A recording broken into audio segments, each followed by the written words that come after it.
Voltamos para a segunda e última parte do programa O País Econômico desta quinta-feira. Vamos falar sobre a viabilidade da terra em Moçambique, numa altura em que está em preparação o regulamento de cessão de terra por parte do Ministério da Cultura, com vista a que haja um instrumento que possa permitir a criação, a existência de um mercado de terras no sentido de que os privados poderão efetivamente conceder a outros privados a exploração de uma determinada terra, se, no entanto, falamos aqui de transmissão do direito do uso e aproveitamento de terra, nesse caso, o DUAT, que está previsto de acordo com a lei de terra. Não se trata, efetivamente, de caminhar para uma situação de privatização da terra, porque esta,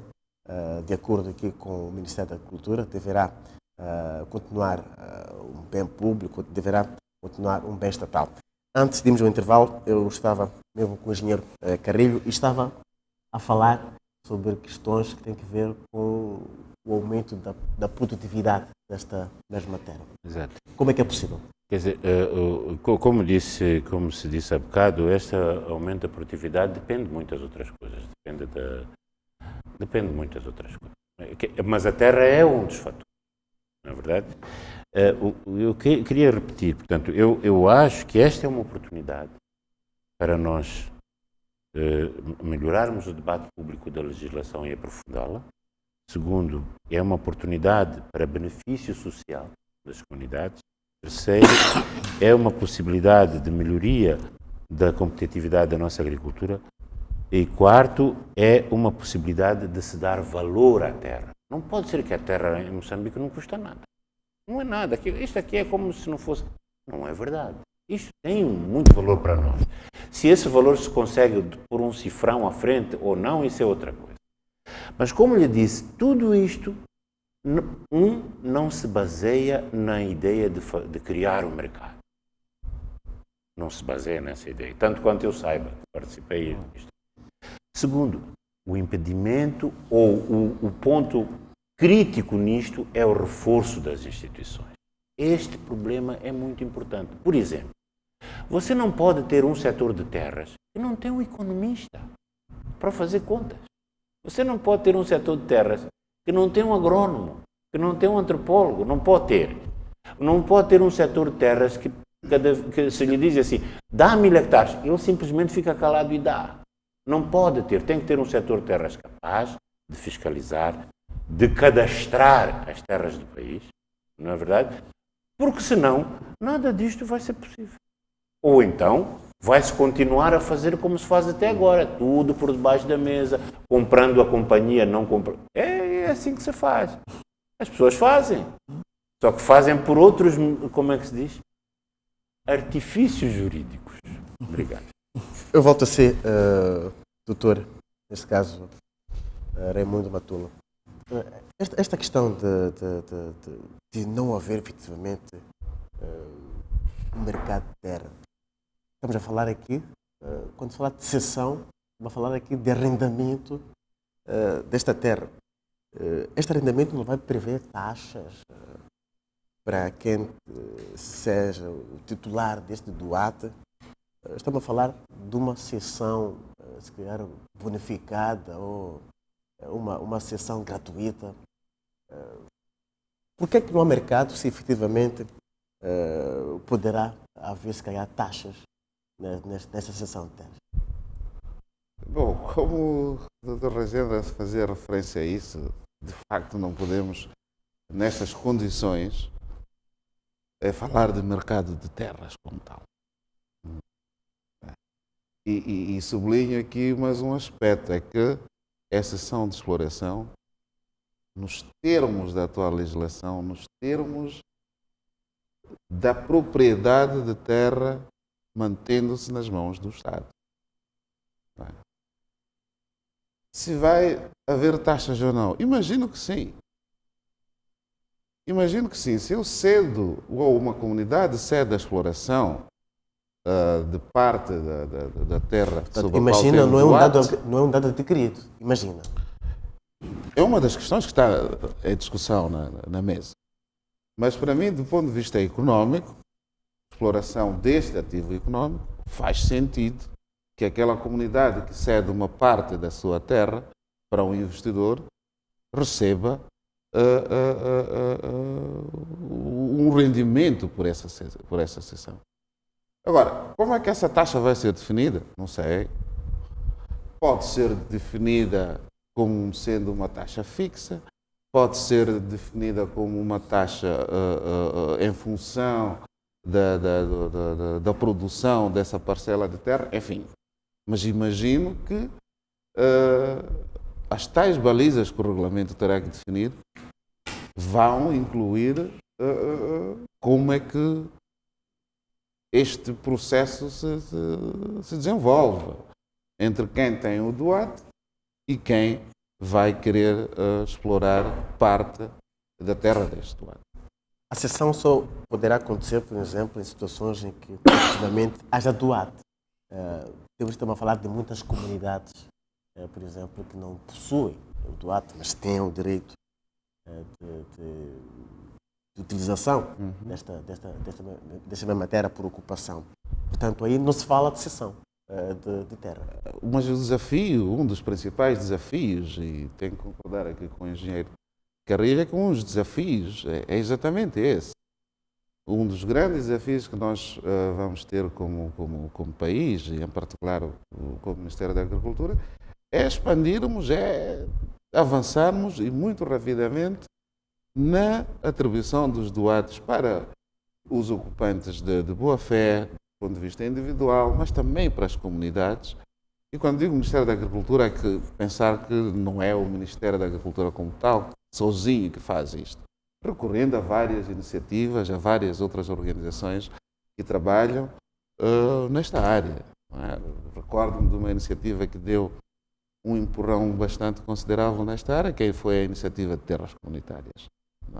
Parte das 600 comunidades delimitadas foi graças à intervenção de entidades desta natureza. Portanto, aqui, isto mais uma vez liga-se à questão das instituições, que é aqui trazida à mesa. Temos que ter capacidade de fazer isto. E aqui instituições, eu diria mais, não são só apenas as instituições do Ministério da Agricultura, do setor público, mas as próprias outras instituições, incluindo as da sociedade civil, que intervêm neste tipo de atividades, seja para apoiar o setor público na monitoria de como é que este processo decorre, seja na denúncia de casos de má aplicação daquilo que são as regras que vão ser definidas. Estas questões ligadas à terra são muito delicadas e, por vezes, levantam algum barulho, às vezes ligado a desconfianças, no sentido de alguma usurpação de terra às comunidades, sobretudo porque estamos a falar aqui do regulamento em que as comunidades não estarão tão capacitadas, muitas das vezes, para ter o domínio deste mesmo regulamento, mas terão, porventura, algum debate. Até que ponto é que vai se gerir esta questão da falta de domínio por parte das comunidades, de questões legais quanto estas que se pretendem introduzir, por forma a não criar mais alaridos? Porque, como disse o engenheiro Carrilho, há uma campanha de sensibilização das pessoas, no sentido das pessoas saberem o que é que vai acontecer, mas os workshops na cidade de Maputo não bastam, muitas das vezes, para que as pessoas saibam o que efetivamente está a acontecer. Até que ponto é que as comunidades têm conhecimento daquilo que vai acontecer efetivamente? Eu olharia o assunto de duas maneiras.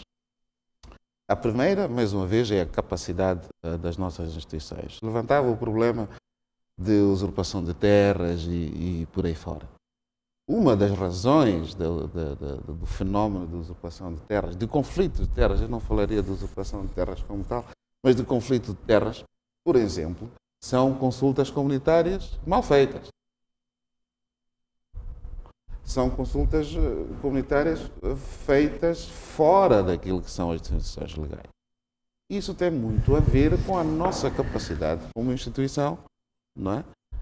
De fazer cumprir na íntegra a lei. Então voltamos à questão da capacidade institucional que tem que ser criada, que tem que ser desenvolvida a nível do setor público. A outra vertente do problema é que as comunidades precisam de conhecer os seus direitos. O Estado, o setor público, não é o único ator que tem que desenvolver este trabalho de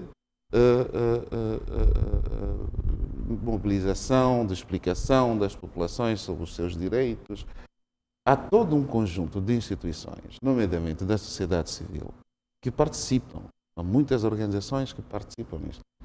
É verdade que aqui também estamos a falar de capacidade institucional também. É por isso que eu olho para a questão das instituições neste sentido do lado. Estas organizações também têm que ser cada vez mais capazes de, trabalhando no terreno, com participação em parceria com o Estado, de cada vez mais educarmos as nossas populações, informarmos as nossas populações dos seus direitos, mas, acima de tudo, apoiar na fiscalização também, na monitoria do cumprimento daquilo que é a legislação. Porque, como bem dizia, é um assunto bastante vasto, bastante controverso, que precisa da intervenção das mais diversas sensibilidades sobre o assunto. Falando de fiscalização, o engenheiro Caribe levantou a questão que tem que ver com alguma sensação que já está a acontecer nesse momento, fora do regulamento, que ainda não existe. Há ou não mecanismos de fiscalização dessa situação e impor algumas sanções caso sejam detectadas estas situações? Mecanismos há e são aplicados, só que não são suficientes. Não é? Não são suficientes. Há dias nós discutíamos um pouco o ponto de situação de terras neste momento. E durante o ano de 2013 foram fiscalizadas por aí em torno de 20 mil doates. Desses, aí qualquer coisa muito próximo das 8 mil foram revogados. Foram revogados. Porquê? Porque não estavam, primeiro, as parcelas não estavam a ser exploradas de acordo com o plano de exploração que tinha sido acordado, tinham-se tornado terras ociosas, não produtivas, e como manda a lei, terra que não está a produzir, mesmo com o doado provisório ou definitivo, e aqui depois há os problemas que o engenheiro Carrilho levantava, de bom, aquela pessoa nem sequer devia ter o doado definitivo. O Portas e Travessas lá o tem. E a terra mantém-se ociosa, e essas terras reverteram a favor do Estado. Agora, estamos a falar desta capacidade de fiscalizar 20 mil parcelas. Mas o país tem muito mais do que 20 mil parcelas.